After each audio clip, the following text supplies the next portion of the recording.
अब बात करेंगे इंदौर से खबर की, जहां पर सोनम के घर पहुंची Shillong police. Meghalaya Indore crime branch की टीम सोनम के घर पहुंची। गोविंद को दूसरी जगह बुलाकर टीम ने पहले पूछताछ की थी। गोविंद को लेकर बाद में पुलिस पहुंची है सोनम के घर। सोनम जिस कमरे में रहती थी उस कमरे की छानबीन हो रही। सोनम के माता पिता से भी पूछताछ हो रही है।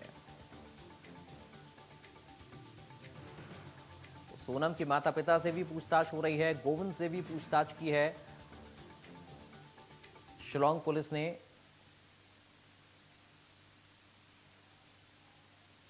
सोनम के घर मेघालय इंदौर की क्राइम ब्रांच की टीम पहुंची। गोविंद को दूसरी जगह बुलाकर पहले टीम ने पूछताछ की, उसके बाद घर पहुंचकर पूछताछ की है। संवाददाता नाज पटेल इस खबर पर हमारे साथ इंदौर से लाइव जुड़ गई हैं। नाज, क्या जानकारी मिल रही है इस पूरी पूछताछ को लेकर? चूंकि शिलांग पुलिस पहुंची इंदौर सोनम के घर पर, उसके कमरे में भी कहां पर वो रहती थी, घर वालों से पूछताछ, गोविंद के साथ पूछताछ, क्या कुछ रहा इस पूरी कार्रवाई में नाज? बिल्कुल पराग, जो शिलांग पुलिस की टीम है सब यहाँ इंदौर में मौजूद है। कल जो है वो लोग देर रात राजा रघुवंशी के घर गए थे और वहां पे परिजनों से उन्होंने पूछताछ की थी और सोनम के व्यवहार की जानकारी ली थी। आज दोपहर में जो शिलांग पुलिस की टीम है वो सोनम के घर पहुंची है कुशवाहा नगर। वहां पर उन्होंने सोनम का कमरा सबसे पहले देखा है कि जो कमरा जहां पर सोनम रहा करती थी शादी से पहले, क्योंकि ये वही कमरा है जहां पर सोनम आखिरी बार वहां पर गई थी और यहीं से एयरपोर्ट के लिए वो हनीमून के लिए निकली थी। तो पुलिस जो है इस बारे में यहाँ पर पूछताछ कर रही है। साथ ही जो शिलांग पुलिस है उन्होंने सोनम के माता पिता से भी यहाँ पर कई बिंदुओं पर चर्चा की है, कई बिंदुओं पर यहाँ पर पूछताछ की जा रही है। साथ ही जो सोनम का भाई है गोविंद, उससे सबसे पहले शिलांग पुलिस ने पूछताछ की और उसको एक अलग जगह ले जाया गया और गोविंद के साथ ही जो शिलांग पुलिस है वो सोनम के घर पहुंची थी। तो लगातार जो शिलांग पुलिस है वो पूछताछ यहाँ पर कर रही है। साथ ही इंदौर की जो क्राइम ब्रांच की टीम है वो भी शिलांग पुलिस के साथ में है। यहाँ पर ये पूछताछ किया जा रहा है कि जब सोनम यहाँ से निकली थी एयरपोर्ट के लिए तो किन किन लोगों से वो मिली थी, साथ ही वो अपने साथ यहाँ से क्या क्या लेकर गई थी। साथ ही सोनम के व्यवहार के बारे में भी यहाँ पर शिलांग पुलिस द्वारा सोनम के माता पिता से पूछताछ की जा रही है, क्योंकि यह भी जानकारी सामने आई थी कि जब इंदौर में सोनम ने फरारी काटी थी तो उसने उसकी मां से भी यहाँ पर बात की थी। तो इस बारे में भी शिलांग पुलिस पूछताछ कर रही है कि क्या उसकी मां ने उससे यहाँ पर मुलाकात की थी, फ्लैट में जाकर मुलाकात की थी या कहीं और पर जाकर उसने सोनम से चर्चा की थी।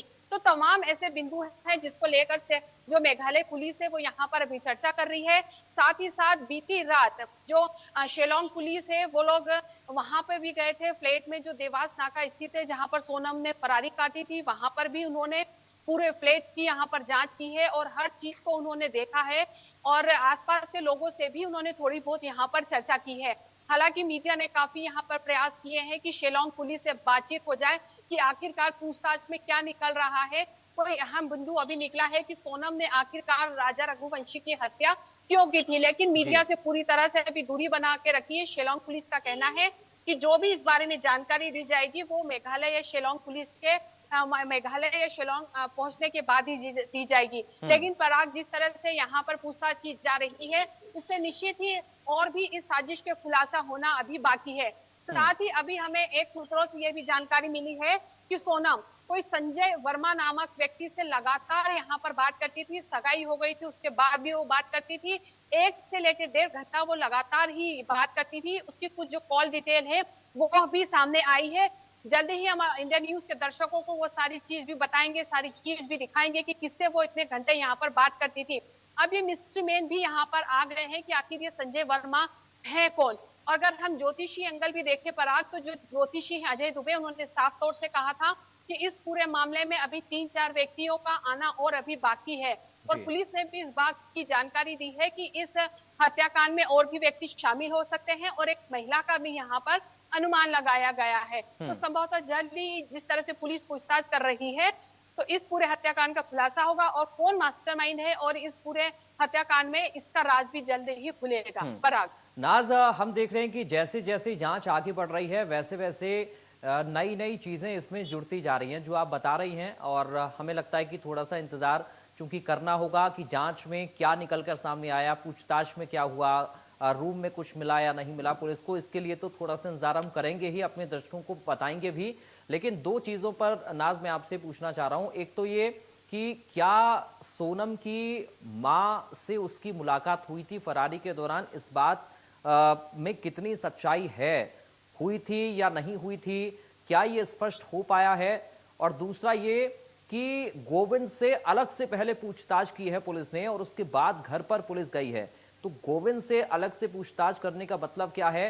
हालांकि गोविंद शुरुआत से ही सोनम को लेकर यह बयान दे रहा था कि अगर सोनम ने ऐसा किया है तो उसकी सजा उसको मिलनी चाहिए, लेकिन सोनम के पिता शुरुआत से इस बात को कह रहे थे कि सोनम ने कुछ नहीं किया है, लेकिन सोनम की मां का उस तरीके का रिएक्शन कोई सामने नहीं आ रहा था।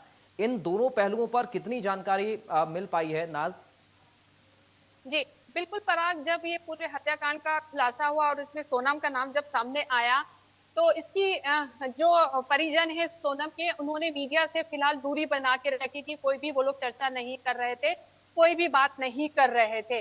और जब ये बात सामने आई कि सोनम ने इंदौर में फरारी काटी थी और उस वक्त उसने उसकी माँ से भी यहाँ पर मुलाकात की थी और माँ से चर्चा की थी और फोन पर भी उनने बात की थी और उनसे बताया था कि पूरा किस तरह से क्या कांड हुआ है, तो कहीं ना कहीं जो सोनम के परिजन है वो शक के घेरे में तो थे ही, इसलिए भी पुलिस यहाँ पर पूछने के लिए आई है।